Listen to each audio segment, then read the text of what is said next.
Good day, I'm Angeline T. Manalili from BSIT 4B. And today, I will discuss the video tutorial on domain user creation. And the first step po na gagawin natin is click tools. And then, papalitan po natin siya sa Active Directory user and computers. And right click po natin yung user. And then, click new and then user po. And after that po is lagay lang po natin sa field yung name and last name ng user.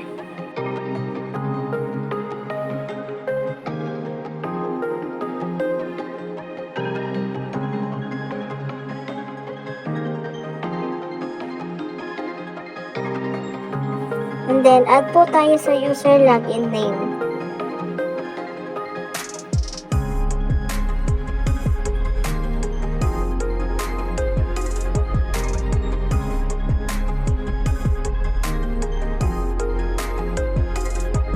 After that po is click next and unselect po natin yung user, must change password at next login para po di na po tayo papalit-palit ng password pag nag-login po tayo ulit.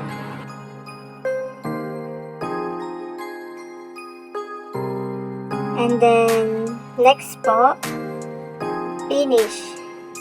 Oops, wait lang po.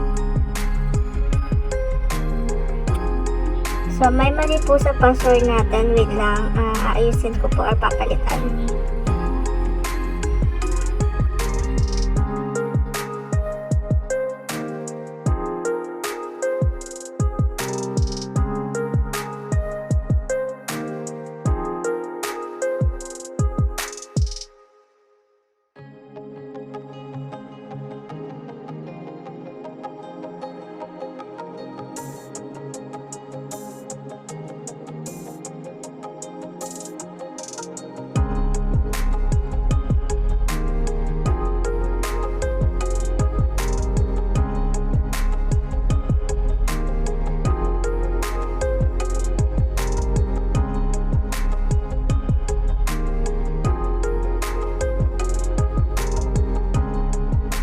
And then, after that po is add po tayo ulit ng bago.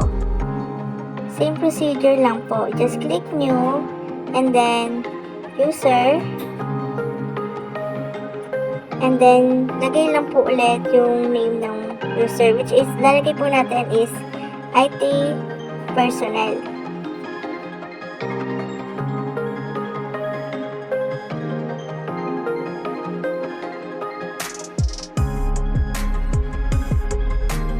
And for the password po is unselect lang po natin ulit to and then lagay lang po natin yung password na nilagay natin kanina. Then click finish po and last po is ganung step pa rin po yung gagawin. I-rename naman po natin siya as a clerk.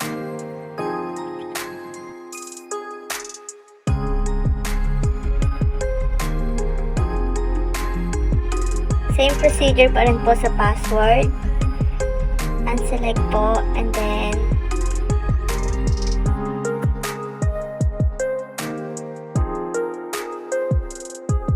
after that po is right click ulit and then i-group na po natin sila. Ilalagay po natin is group department. Then i-click po natin si clerk. Right click and then properties. And i-group po natin siya sa member of, add group department. Then okay and then apply. Okay. And ganun din po yung gagawin natin kay IT personnel.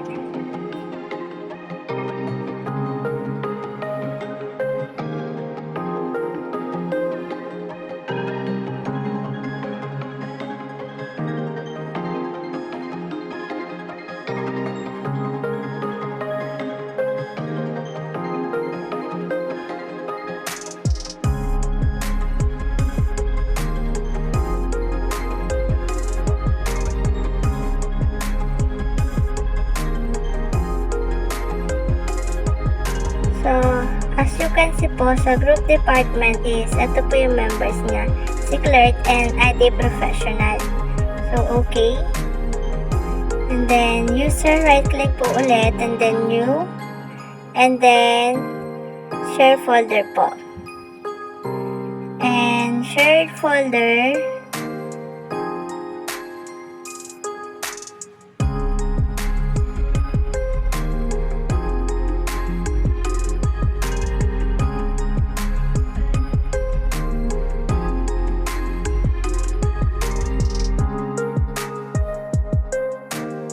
And then, okay.